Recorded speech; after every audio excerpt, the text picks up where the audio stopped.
29 days till Christmas. And today we're going to talk about Home Alone. I just got to say, growing up as a kid, this was the movie I would watch time and time again. It was one of my Christmas favorites. It was a Christmas classic. And just so we're all on the same page, I'm talking about the original Home Alone, the one that came out in 1990, the first one. I know there's probably like a million of them now. What drew me so much to these movies growing up was it made me wonder, if I was left home alone, what would I do? And as a kid growing up, the youngest of six, there was always somebody in the house with me. I could never really got a whole lot of experiences of being home alone until I got older. But so I remember as a kid, for a while, that's all I wanted. I wanted all my siblings to leave me alone. I wanted my parents to leave me alone. I just wanted to enjoy the entire house by myself, but that hardly ever happened. But I would watch this movie to pretend I was Kevin, and I was in the situation. That's what drew me so much to the story. Because of that, I feel like Home Alone's always going to have a special place in my heart. But as a film itself, I can't help but wonder, does Home Alone with Kevin McAllister go over the top, or is it just what it needs to be?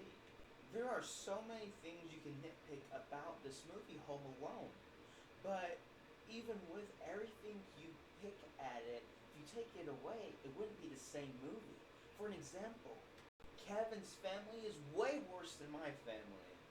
But we see that because the movie's trying to get us to care about Kevin and make it where we are in his shoes. We can understand, we can relate. An 8-year-old defending his house against burglars and going shopping and doing adult things kind of might be a little bit over the top, but it's still interesting and entertaining.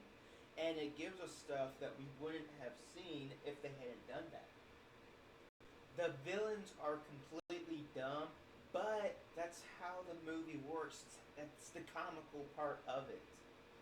The one thing I didn't get though was in the movie when Kevin's mom realized that Kevin wasn't there, she never once tries to call the house. She just immediately calls the police. As wealthy as the family is, I'd imagine, even if home phones and landlines weren't as popular back then, I imagine they would have one. So I don't get why there's not a family phone and they don't call Kevin, but obviously I wasn't around in the 1990s.